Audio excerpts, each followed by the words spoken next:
So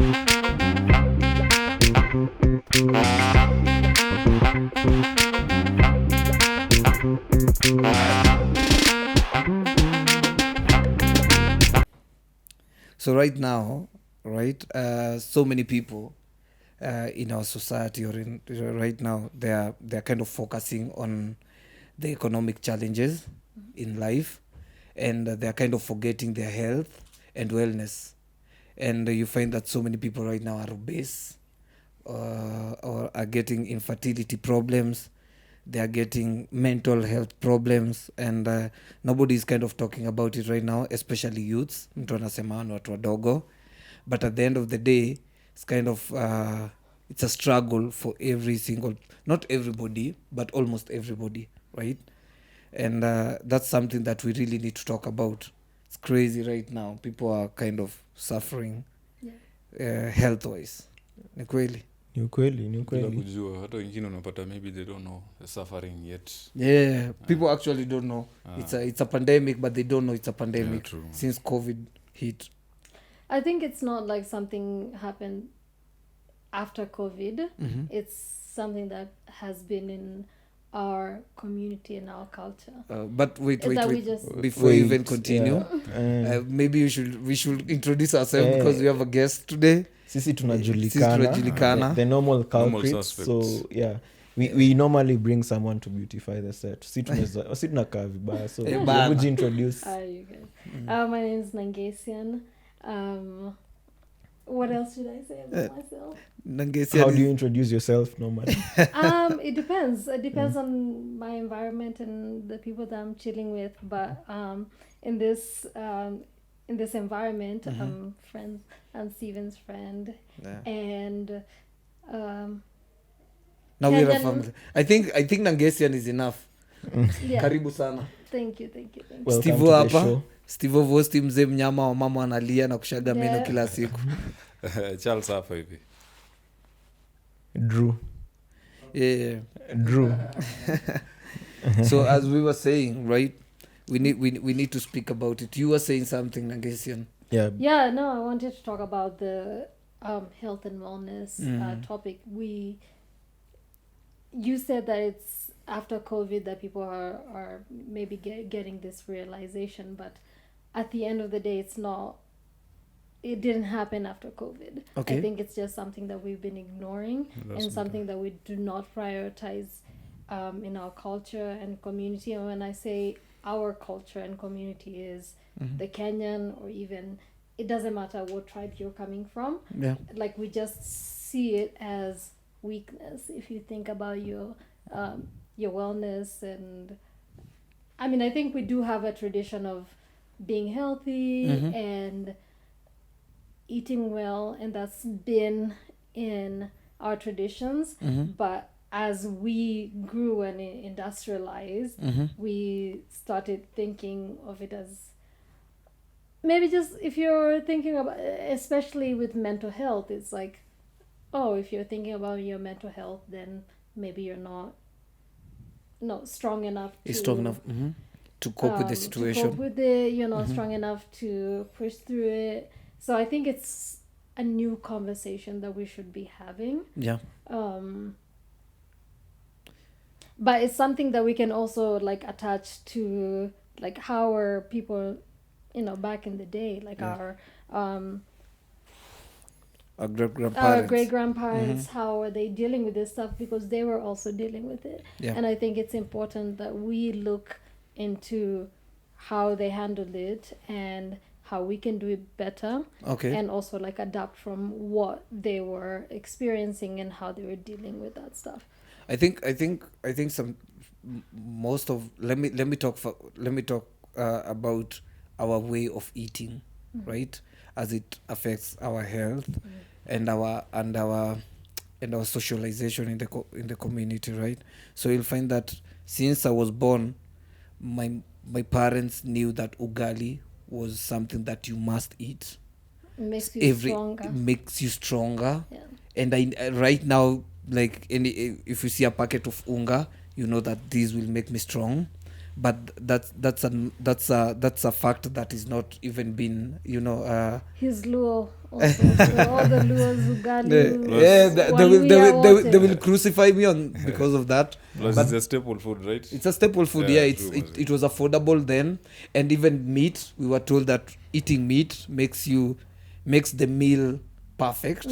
And we knew that eating red meat, nyama choma, ugali, hiyo ndo ilikuwa the perfect meal. Greens ilikuwa ni kamboga kadogo. You know what my dad says? My dad says that hawezi kula chakula ya hawezi kula chakula yenye chakula anakula inakula. I don't know if kama ng'ombe inakula mboga, hawezi kula mboga, mboga ni ya watoto. Anakula hiyo ng'ombe sasa. Yeah, anakula ng'ombe, right? So you'll find that even eating a lot of meat kind of messes our protein balance. Yeah, it's very true. He bring up the past. Yeah. Something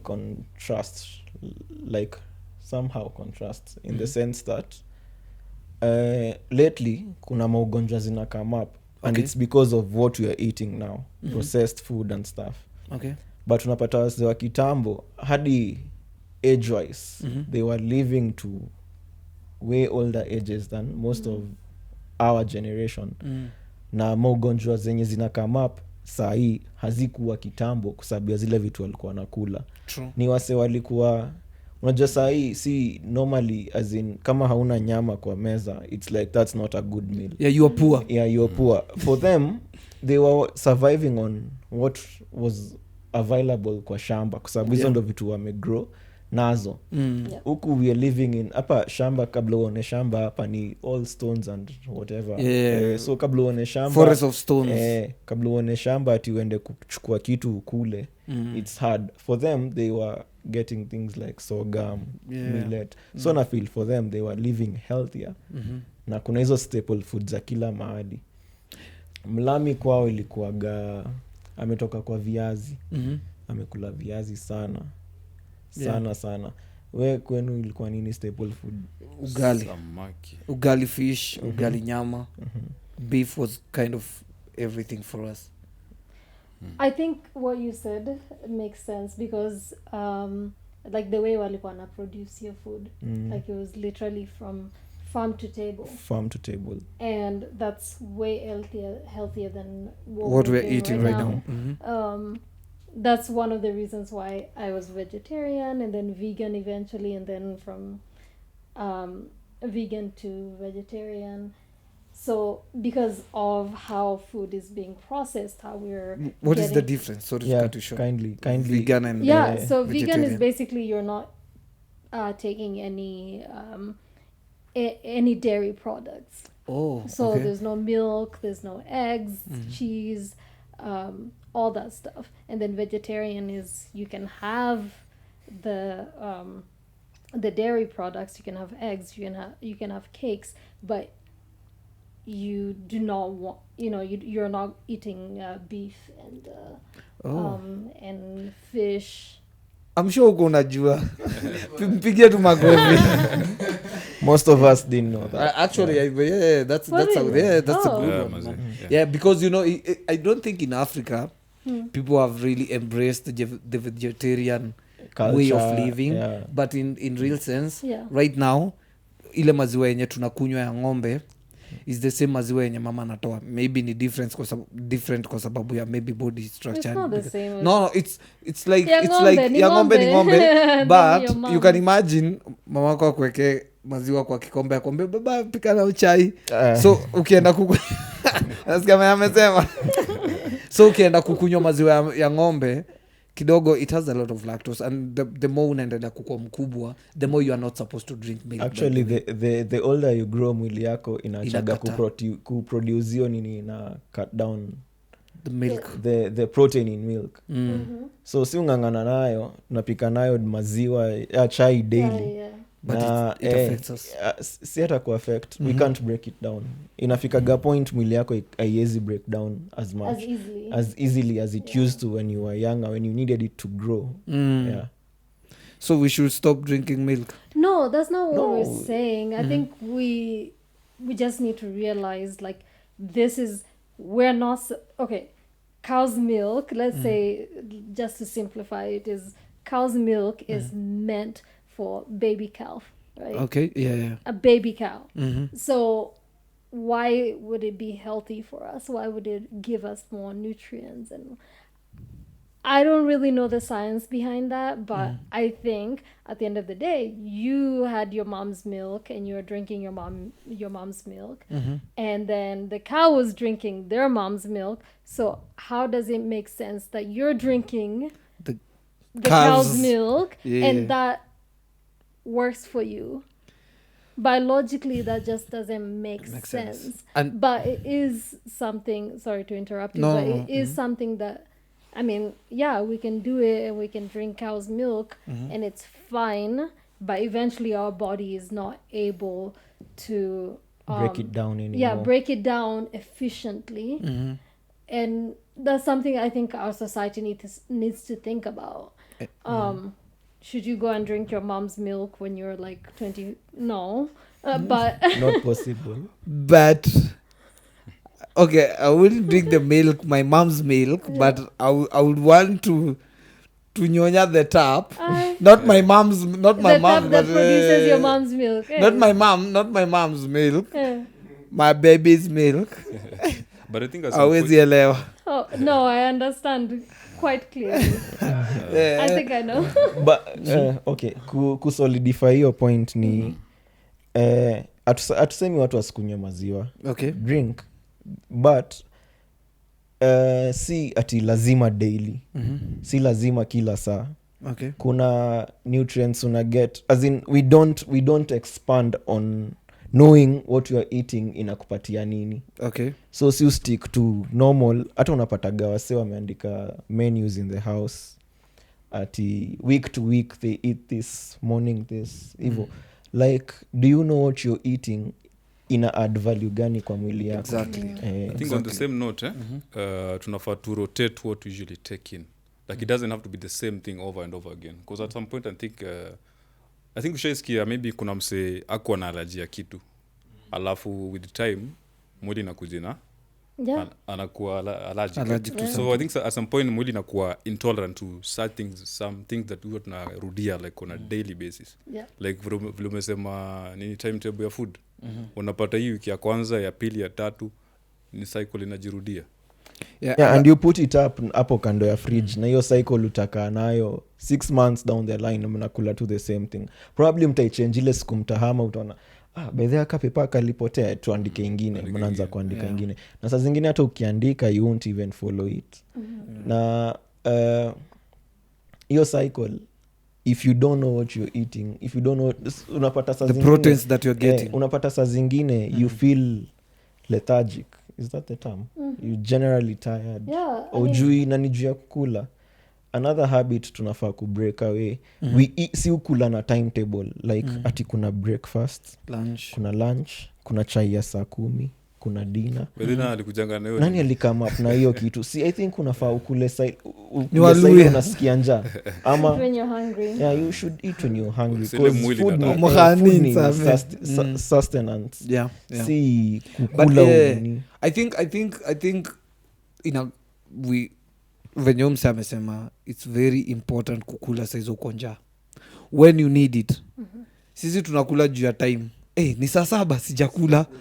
And then you are not even hungry but sijakula, and it's something, it's the norm right now. We need to break it, and I really love the society right now.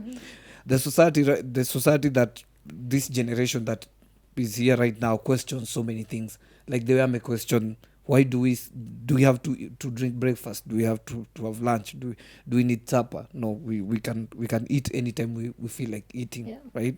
And we eat healthy as well, which is something that is very important, that will make us healthy. And Well, I mean, like the hunter-gatherer societies, they didn't eat when it was like, I have to eat at this time. They ate when they had food available. And I think that's something important to realize is it was like we go hunt and gather, and then we get food, and we've been hungry for a while, and we eat the food because we just got the food. yeah. and it kind of I think to some extent invalidate the way that we should be eating, because they are like our first humans, or not first humans, but like our ancestors and whatnot. They were hunters and gatherers, and like so our bodies basically like adapted to that way of life, to like eating when I need to eat and finding food when I need to find it. Yeah. But like right now, I'm feeling a little bit hungry, so let me get some crisps or Oreos or something, or drink a soda. It's not healthy, but also we just have to make sure that we're keeping like we're like looking at what did our ancestors eat, how did they eat, and when did they eat. That's like a more like I guess like a deeper scientific reasoning on food and health that we can look into. Yeah. That I don't know how to answer or even understand, but it is something, as coming from the Maasai culture, it's like it's we're nomads and we're moving from place to place. Yeah. When we find food, when we find a cow, we don't just kill any cow that we have. We just, if we need to kill one, then we will do it. That's another way to look at it, and that's how we should kind of look back to see why we did some things and why we are eating some things, which is very amazing, right? And do you think the way we eat right now kind of changes or affects our way of living with our spouses or our friends or our like socially? I would say that food in general just affects the way that we socialize with either spouses or family members, because food is a huge part of our community. Yeah, if you're having like a family get together, kuna food. Like a wedding, food, everything is food related, and what you choose to bring to your table tells a lot about you. It tells a lot about what you value. I don't know if it tells a lot about what you value, but also just how you grew up. I would say, I don't know, like maybe there's some shift. Okay, go on. No, I can tell you want no, I was listening food. to you, and I was kind of taking it thinking in at the same time. Yeah, it's really amazing what you're saying, because I've never, if you come to my house and you see the way we eat, by there you can tell how I was raised. Ugali utaiona hapo massive sana, like a gigantic ugali, hata uwezi ona side ingine. Like babe uko hapo.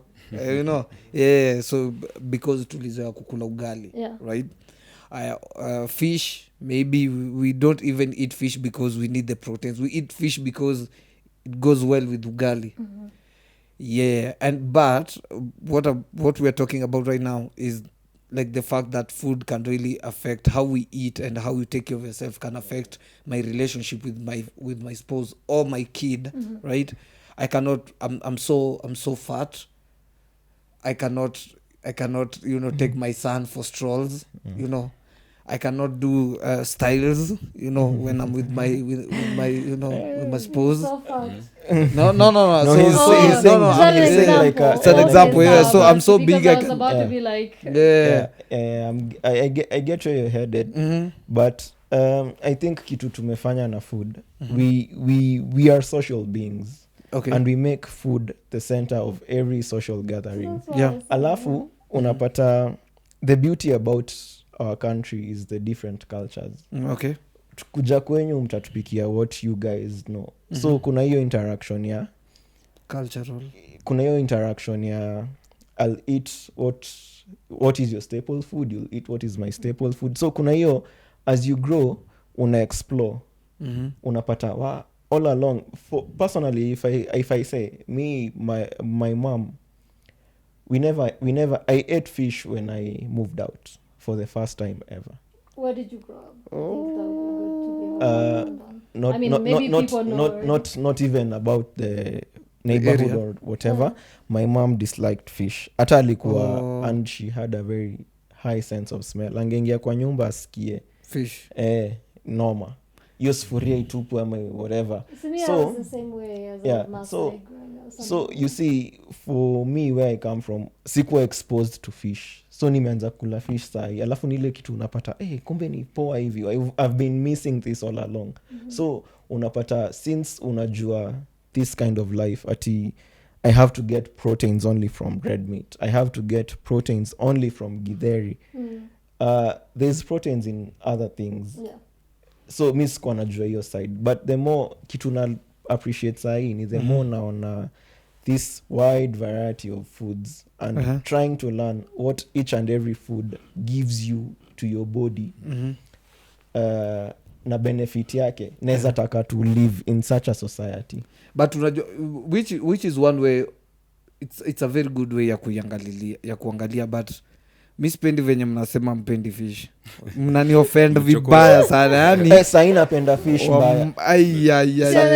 Ni mama yake ndo hakuwa na- Itabidi Sahi. menda ni make sacrifice kwa Lake Victoria ndakata napenda ugali. fish. Hata Sahi unapenda. yeah. kuna time Yeah.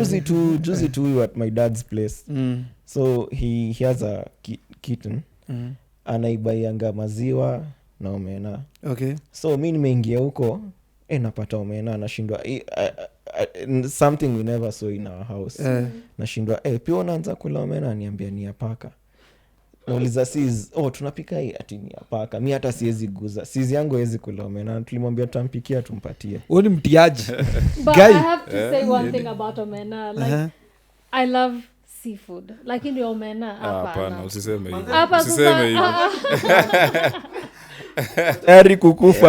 Uko tayari kukufa. Honestly, Heshimu kama omena. kuna anything that is aina taste. usiseme hivyo Lakini acha nikwambie kitu moja. Unaona mwezi ongelea hivyo omena. Hapana. Okay, Lakini omena ni best. Mi napenda omena. mbona una dislike omena? What happened? Did you ever try it?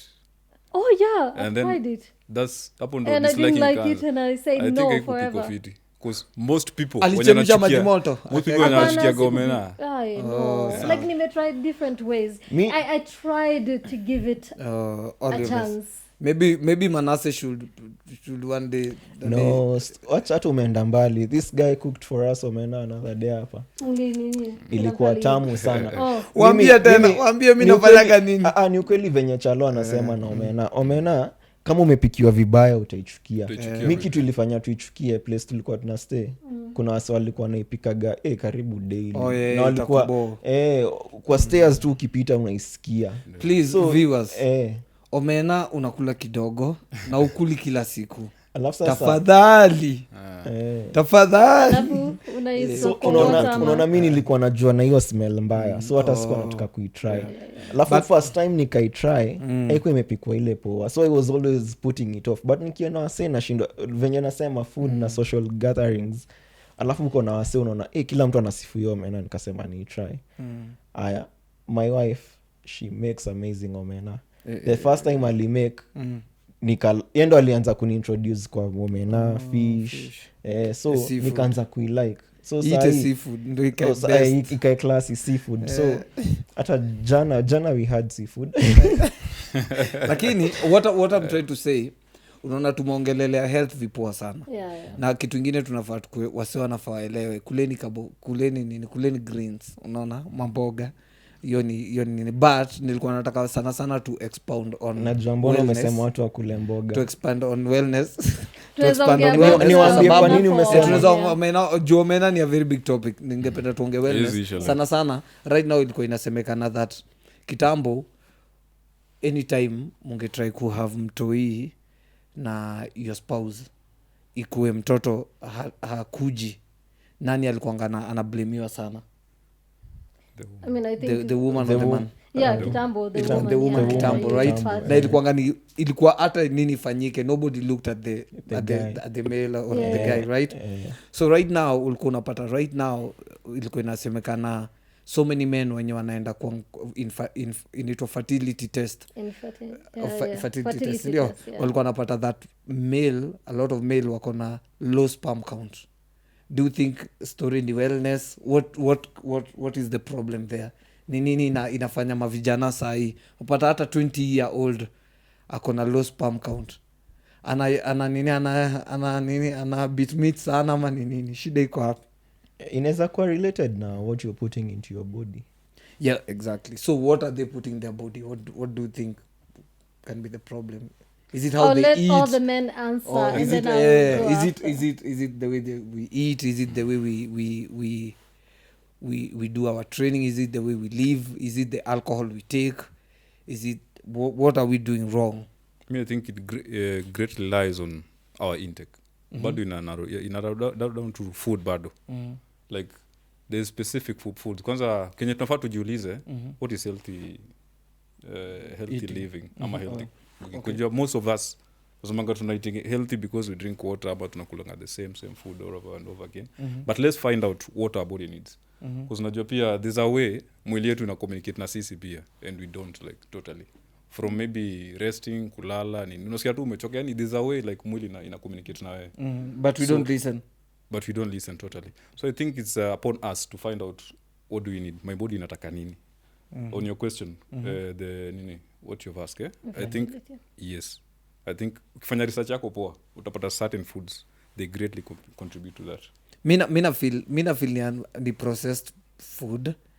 Most of the processed food zimekuwa na very hidden, not even hidden. We don't read the ingredients zenye ziko hapo ndani na zingine zina come up to that. Number 2 is the amount of sugar we take. Manze tunakula a lot of sugar out here.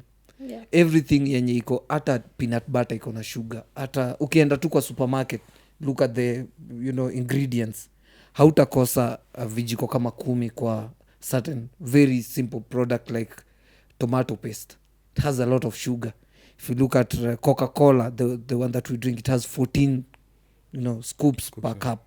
So it's crazy that the amount of sugar can lower our sperm level, how we sleep, our mental instability, or our mental daily routines or whatever. Pia ina unapata unaenda kwa nini, kwa mdem, unapata hii nini, unaenda kupiga shughuli inakataa. haifanyi the necessary, unaona. Unapata your dick is not really even standing wewe, kwa sababu 24/7 you don't nini, your testosterone ziko chini, your blood circulation iko down because you don't even drink water, you don't exercise, you take a lot of sugar. We need to change that as a society right now. Na single moms wanafaa pia wajue that their kids, they need to exercise. Mtu wetu hawezi kaa tu kwa nyumba, huyu ananga baba so anakanga tu kwa hao. Most of them they say that. So unapata yanabaiwa PlayStation na tuvitu tu kwa nyumba. Si single moms pekee, hata it's even like in the normal nuclear like family. Unapata mtoi squeezy. Okay, watoi squeezy ni kucheza, ni tablet, simu, PS, awaendi nje, Kwa screen sana, Kwa screen time, another tulienda job na Mlami, Senegal. Bro, hatukuona mtu hata mnono. Wase huko wako fit. Alafu tukanotice every morning tukitoka kwa hoteli tukienda mahali job iko, wase tu wako jogging. Mpaka kuna place public imekuwa mpaka machines za treadmills, machines za bike. Wase wanapiga tizi hapo, wako mpaka na trainer wao wamekaa in groups. As in apart from also healthy eating, kuna exercise on this other end. Ababu na mwamba anafaa sikie. Hao wase wanafanya, there is so much wanaput into in terms of healthy activities. Okay. Nilikuwa kuna time Lami alikuwa ananishow in his many up and downs na life, na zile vitu zote amejaribu. Kuna time alikuwa chef. Okay. Alisomea hiyo course yote, so unajua unapeleka kwa departments zote. Alikuwa niambia mawaiter wameunga wasi walikuwa wanataka tu kuunga ndo usiekwe waiter, ufai kukaa intimidating, ufai kaa hivo. But Senegal place tunakula unapata huyo waiter amejaza mpaka hiyo shati mpaka namuuliza Ameweighed. si hivi, ananiambia ni hata kuna beste yetu fulani ati alikuwa anasema ganda ya kuunga ndo asiekwe kwa kitchen tu, But unajua now the problem is watu wanaogopa kwenda gym wakisema kuna some myth inaendaga around ati if you go to the gym and bulk kidogo then you don't have like your libido will go down, your dick will shrink, you won't have like hizo ndo vitu zenye watu wengi wanasema and people believe in that so much to an extent. Saizo wale mabodybuilders wameenda kunini they only concentrate on their groin part, But ndo angalie the size. how much how true is that? not how true, but how how many people really believe that, because I feel like most people don't believe that. I think a lot you'll of be people shocked. wanna believe like, I think a lot of the myths that people have is because they're lazy, Okay. so then they create these myths. They So- had it somewhere, they had it And they're somewhere, like, this is my excuse. na wana live nayo. Mi Yeah. ile najua for sure ni side effects za steroids zenye wase Yeah. wanatake That's a wakienda different- gym. that's a different- yeah, that's a wana different- inject. Yeah. Ebu angalia it's a pandemic, sijui ni Pakistan ama ni India, wasembaka wana inject wanajiinject. wanazibai kwa nani madawa za animals. Yeah. Nilikuwa naona kwa black market imethrive na wase wana die very young, kwa sababu sadly enough walikuwa nasema it's a very poor society. So ile kitu inafanya watokee ni unasikia mse aliparticipate kwa hiyo competition, Yeah. akashinda do fulani, akachukuliwa sijui wapi, akakuwa ambassador wa sijui Wa USN. brand fulani wa hizo Hizo mavitu. ma USM So nini, yeah. kila youth hiyo area anakimbilia hiyo path na wana take shortcuts, they don't care what they are doing.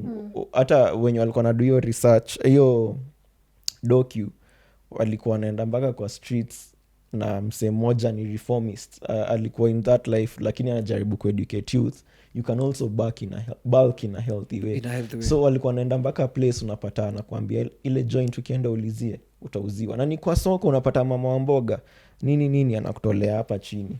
Wanakuuzia hizo stuff. Yeah, so your story ni uongo, una believe like people who are very lazy are the people who are kind of rumor mongering.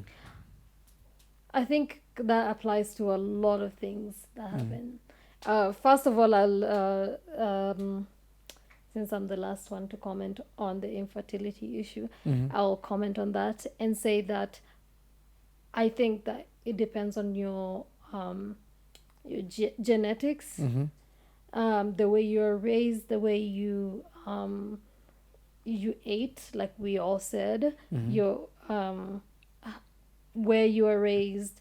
I think fertility, infertility, all of that stuff can be mostly based on your genetics, health, environment, but also it could just be something that you cannot control. Yeah. So it's very important to Go be checked. open and just know, like if your wife or your husband is infertile, to know that no, this is not their fault. This is, this is just something that happens, Okay. and also something that could have happened because of what they ate and how they grew up. I want to really verify that, because I don't think you can get like a specific answer on why this happened. Yeah, that's true. You could, but I don't think you can. No. I think a lot of myths are created from people who want to make excuses for why they don't want to do something, or to give a reason for why something should not be done. Yeah. Hivyo. So like atakama, it's about like bulking up and working out and not being fertile. I think a lot of that stuff is created for people who just want to find a reason why. Yeah, that's true. And do you think being fit people are healthy? No, you wouldn't say fit people are healthy. Because most people wanafikiria maybe Kwenda gym ni kuwa healthy. that's the Whereas major you have part a of being healthy. six-pack, Because unaweza with what you're defining as fit. As Yes. fit. Because maybe you unaweza kuwa umebulk, you look very nice and everything, but your eating habits are very yeah, poor. very poor, yeah, true. Your mind is really not in the best position to say you're healthy, yeah. where you have a lot of things going on. So hiyo kitu inakuwa ni it depends with a lot of things, sindio? Yeah. Me I can say it depends with how you define fitness. Na mi wale watu naona wanaenda kumake a killing in the very near future ni watu wamedu food and nutrition, kwa sababu we are headed to a place where most of these lifestyle diseases zitatupata, kwa sababu we don't watch what we put into our bodies. We don't take care of our bodies. Sadly enough, you have to work to make a living. You have to work na hii body ndo unatumia kutoil to get something, unachoka au uiangalii, na kuiangalia si uiangalia ni ile mi lazima nipige mwili pole. Unaenda out na maboys, you have beers, and every time you having beers ni nyama choma tu, as in inakuwa hiyo tu ndo kitu unakula.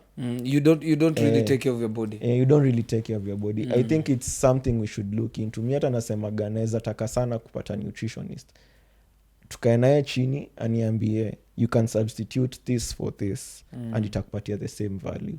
Hiyo ni kitu, as in just be conscious of what you're putting in your body and the lifestyle you're living, kwa sababu sadly enough you drop down and you die, na unatumia ama ukwetu yani place hata uwezi move or anything. Hiyo living una chase after utaipataje tena if you're not taking care of the vessel that should continuously fully, make that money or whatever. And that's like your other topic on exercise.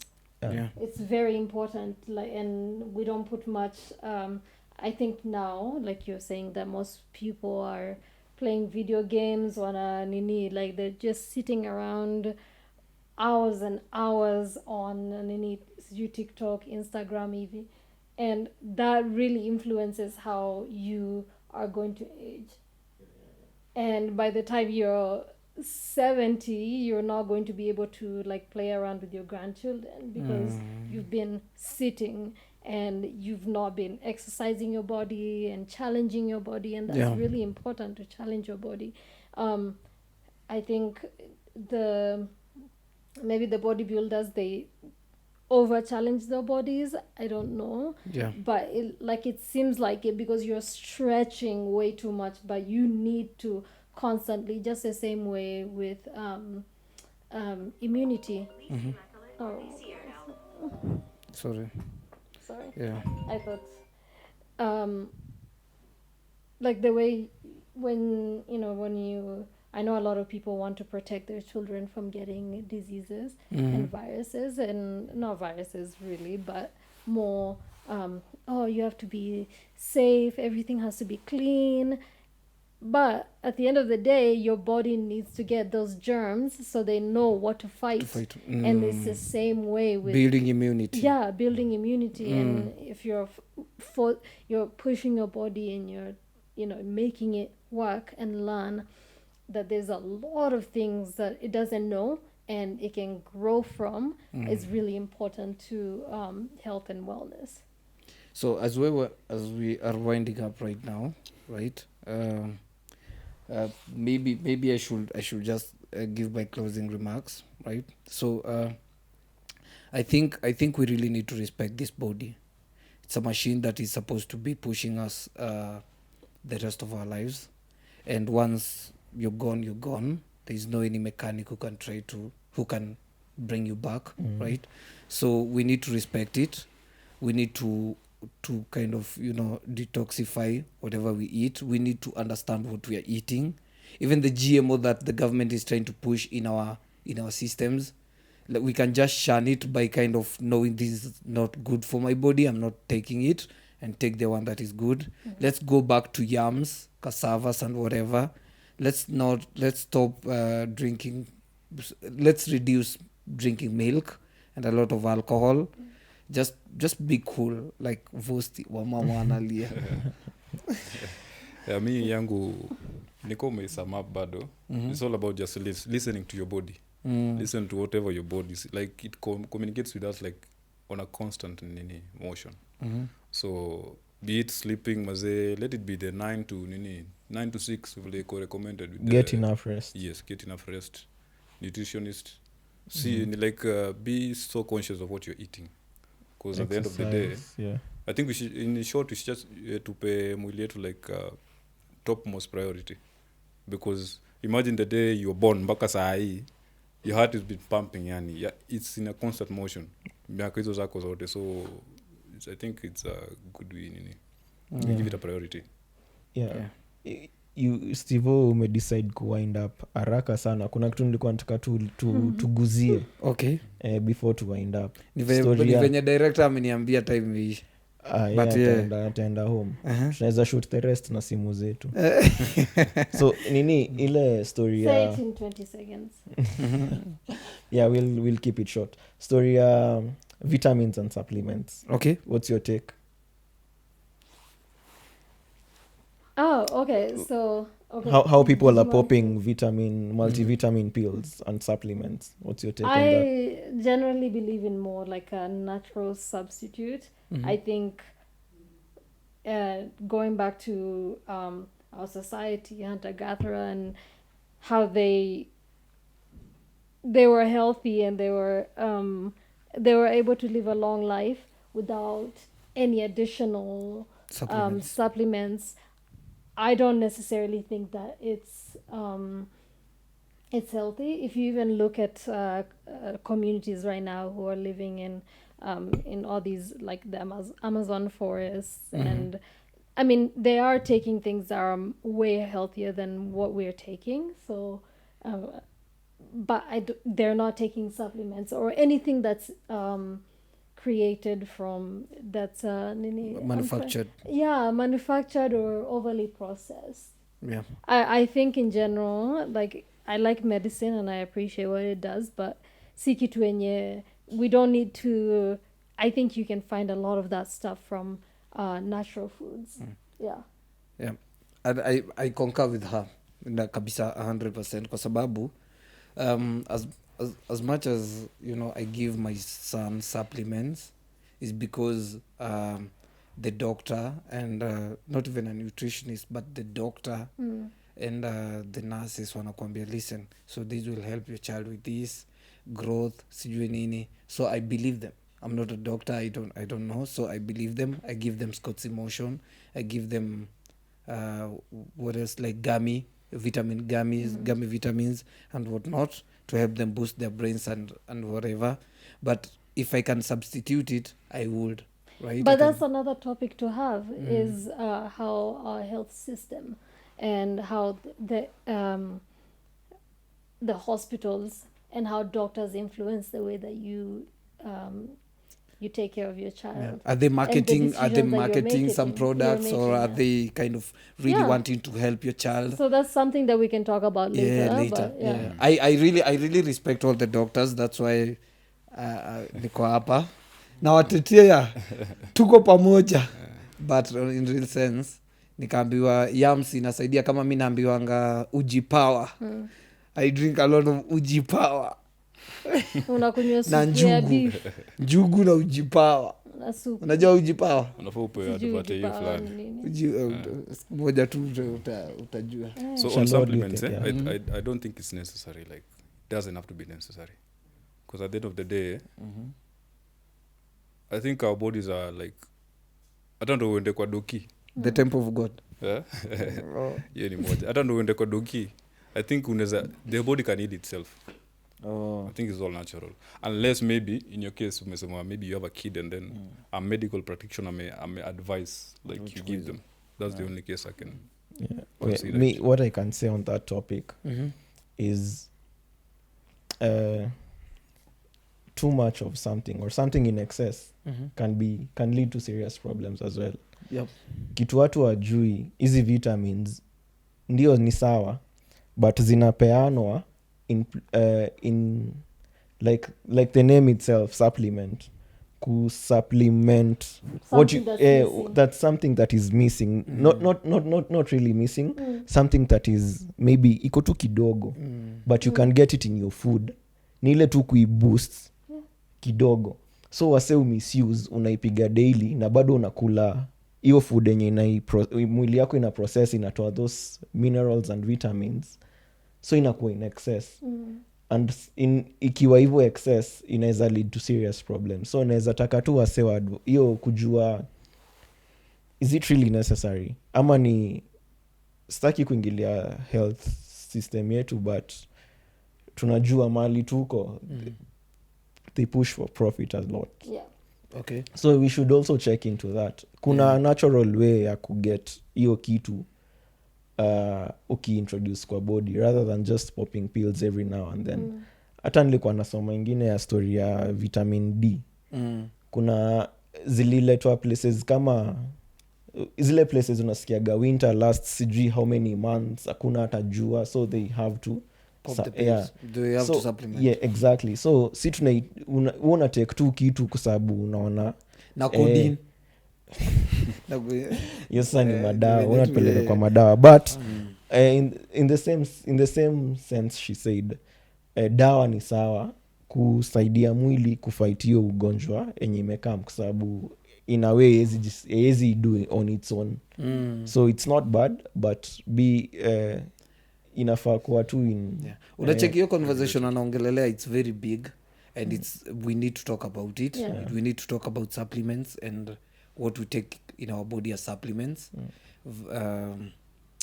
versus the profits that these companies want to make. Hiyo tunafaa tuongelele kabisa. But all in all and also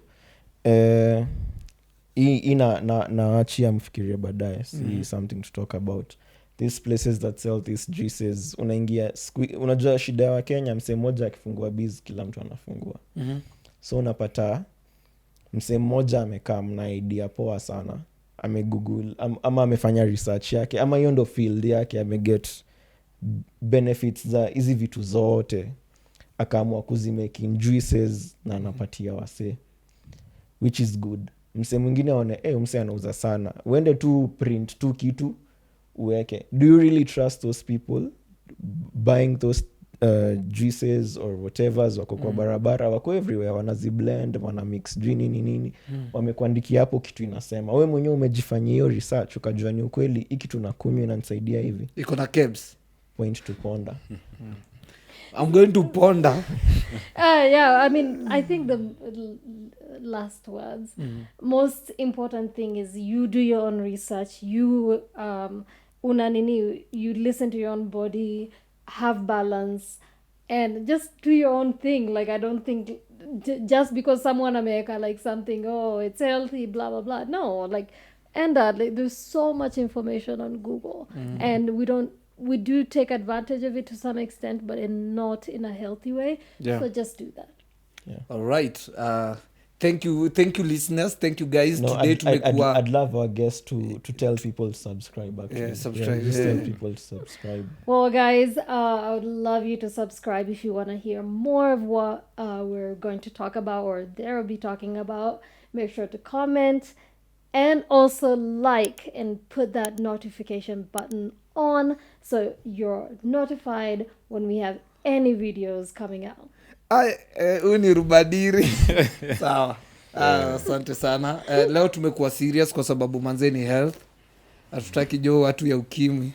Ambia watu ukweli. Nini ilikataa kusimama ukasema tuongelee health? Exactly. Akasema wacha nipate advice from wacha upate advice hapa in the name of a show. Why you infertile? Infertility ni muhimu kuongelea, wasi wanalia hapa nje. Watu wana nini? Wataka kuingiliwa hili tena. Libido iko chini. Babies, but guys, you can't have them. So thanks for watching. What can he do? What can I render to Jehovah? Guys, thanks for watching. Asanteni sana. Asante sana. Cheers guys. Peace. Yeah, cheers.